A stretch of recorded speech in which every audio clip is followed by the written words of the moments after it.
Au cœur du Burkina Faso, un petit garçon né dans la poussière rouge de Bobo-Dioulasso. Son nom, Oumarou Kanazoé. Un nom que personne ne connaissait encore, mais qui allait marquer à jamais l'histoire économique de tout un pays. Dans les années 1920, la vie est rude. Oumarou vient d'un foyer modeste. Pas de banc d'école, pas de livres à la maison. Seulement la terre, le soleil et le travail. Très tôt, il apprend à survivre. À 8 ans, pendant que d'autres enfants jouent, lui portent du bois, surveillent les bêtes, aident aux champs. Il comprend vite, s'il veut sortir de la pauvreté, il devra se battre. Se battre chaque jour, contre la faim, contre la fatigue, contre le destin. Mais Oumarou a un don. Il sait observer, écouter, et surtout, il a l'instinct du commerce. Avec quelques pièces gagnées à vendre du bois, il se lance dans un petit trafic d'arachides et de sel. Il achète à bas prix, revend plus cher, et surtout, il réinvestit chaque franc. À peine adolescent, il est déjà connu dans les marchés de Bobo. On le respecte, on admire son sérieux, sa parole, sa ténacité. Puis un jour, une idée change sa vie, le transport de sable et de gravier pour les chantiers. Avec une charrette usée, il débute petit, mais il rêve grand. Il embauche, il agrandit, il s'impose. Et c'est là que naît l'Empire Kanazoé. Oumarou n'a jamais mis les pieds dans une école, mais il connaît la valeur de l'effort. Il se lève à l'aube, supervise chaque chantier, paie ses ouvriers à temps. On dit de lui qu'il ne parle pas beaucoup, mais quand il parle, tout le monde écoute. Son entreprise devient incontournable dans les années 60. Routes, bâtiments, écoles, Kanazoé construit, Kanazoé transforme. Il devient une figure nationale, un symbole de réussite sans diplôme, sans héritage, sans raccourci. Et pourtant, malgré la richesse, Oumarou reste humble. Il vit simplement, parle moré, partage ce qu'il a. Il finance des écoles, aide des familles, tend la main aux jeunes. Kanazoé, c'est l'histoire d'un enfant du village devenu bâtisseur d'un pays. Et ce n'est que le début. Au fil des années, Kanazoé devient plus qu'un simple entrepreneur. Il devient un bâtisseur de nations. Dans les années 70, alors que la haute volta se développe, la demande en infrastructures explose. Routes, ponts, écoles, dispensaires, le pays a besoin d'hommes solides. Et Kanazoé répond présent. Avec son entreprise, il rafle les chantiers publics. Il connaît les terrains, il connaît les gens. Il sait qu'un bon bâtiment commence par des fondations solides, comme sa propre vie. Mais là où d'autres auraient vu une fin, lui voit une nouvelle opportunité, le ciment. Pourquoi acheter aux autres quand on peut produire soi-même? Alors il investit. Il se lance dans l'importation, puis dans la production locale.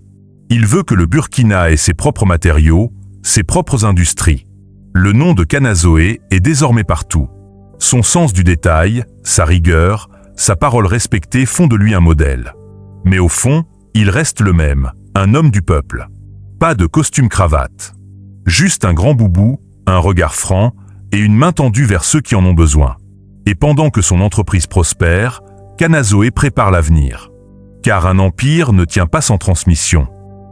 Derrière la richesse, il y avait un cœur. Kanazoé n'a jamais oublié d'où il venait. L'enfant des champs vivait encore en lui.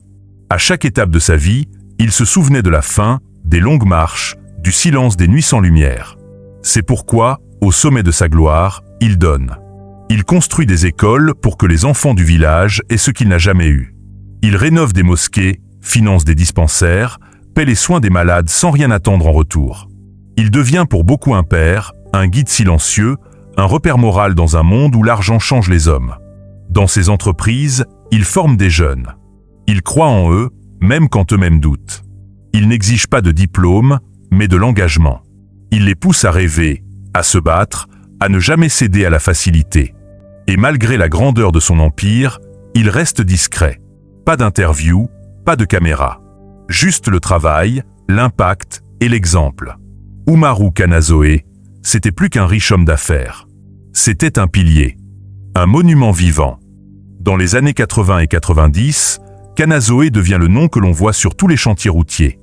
Du nord au sud, d'est en ouest, ses équipes tracent des routes, posent du bitume, relient des villages isolés aux grandes villes.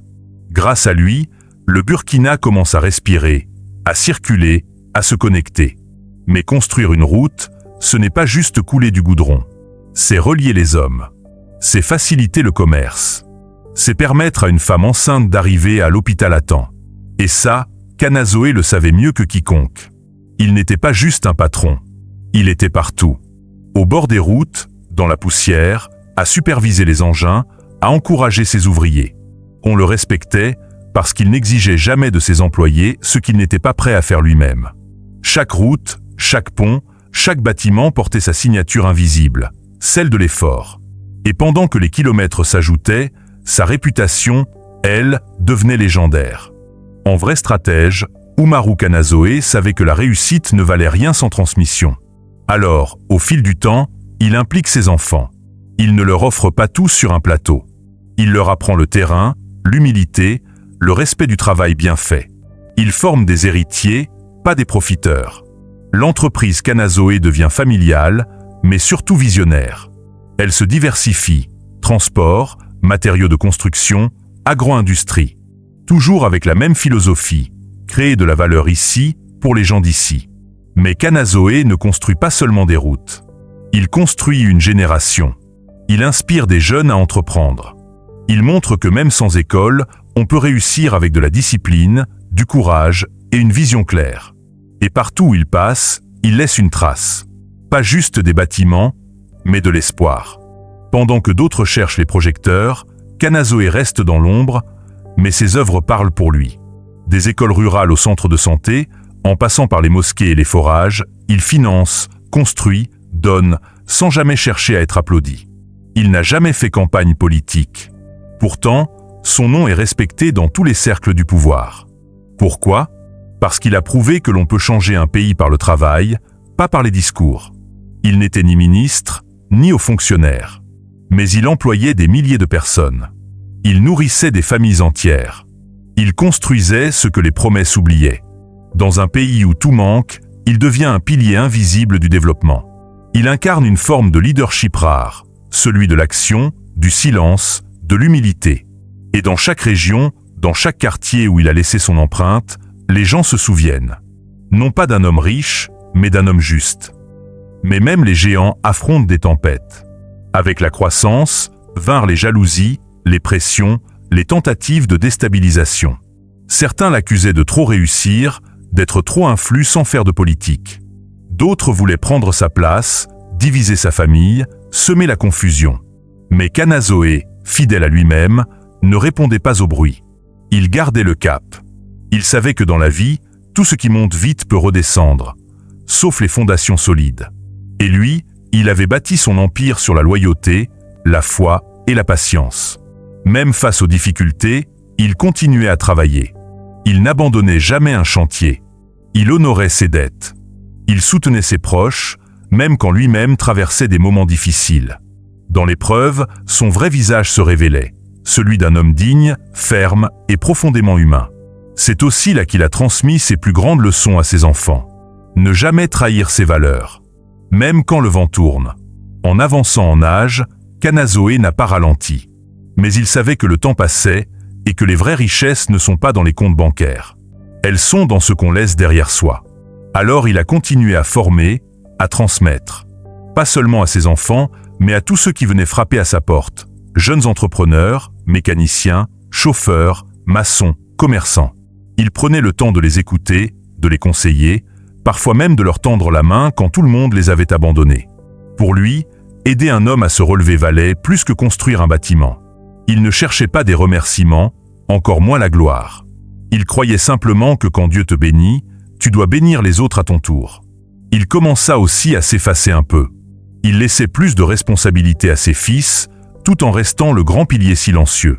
Il observait, il guidait, mais ne contrôlait jamais par orgueil. Son rêve n'était pas de mourir milliardaire. Son rêve était de laisser un nom qui inspire et une entreprise qui dure. Umaru Kanazoe s'éteint le 18 octobre 2011. Le Burkina tout entier pleure. Le pays perd un père, un modèle, un homme qui n'a jamais cherché les honneurs, mais qui les avait tous mérités. Ses funérailles rassemblent des milliers de personnes, ouvriers, commerçants, ministres, enfants de village. Tous venus dire adieu à un homme qui a su rester humble malgré sa grandeur. Et ce jour-là, une chose devient claire. Kanazoe n'était pas simplement un homme d'affaires. Il était une institution. Son nom vit toujours à travers les routes qu'il a construites, les familles qu'il a soutenues, les jeunes qu'il a inspirés. Son entreprise continue de grandir, dirigée par ceux qu'il a formés. Et dans les esprits burkinabés, une phrase revient souvent. S'il y avait 10 Kanazoé, le pays serait différent. Mais il n'y avait qu'un seul Umaru Kanazoé. Et c'est ce qui le rend immortel. L'histoire d'Umaru Kanazoé n'est pas simplement celle d'un homme devenu milliardaire. C'est celle d'un enfant sans chaussures devenu pilier de la nation. C'est l'histoire d'un homme sans diplôme qui a formé des ingénieurs. D'un homme né dans la poussière qui a bâti des routes vers l'avenir. Il a prouvé que la grandeur ne dépend pas des origines, mais de la vision. Que l'on peut naître pauvre, analphabète, invisible, et pourtant devenir une lumière pour tout un pays. Il n'a jamais volé, jamais triché, jamais écrasé. Il a simplement travaillé, persévéré, respecté. Et c'est ça, le vrai héritage d'Umaru Kanazoé. Refus de trahir ses valeurs, même quand le succès frappe à la porte. Aujourd'hui encore, des jeunes marchent sur les routes qu'il a construites, étudient dans les écoles qu'il a financées, nourrissent leur famille grâce aux emplois qu'il a créés. Un homme parti, mais une empreinte éternelle. Alors à toi qui écoutes cette histoire, retiens ceci. Tu n'as pas besoin d'être né riche pour réussir. Tu as juste besoin de croire en toi, de te lever chaque matin et de ne jamais abandonner. Parce que si Umaru Kanazoé l'a fait, toi aussi, tu peux.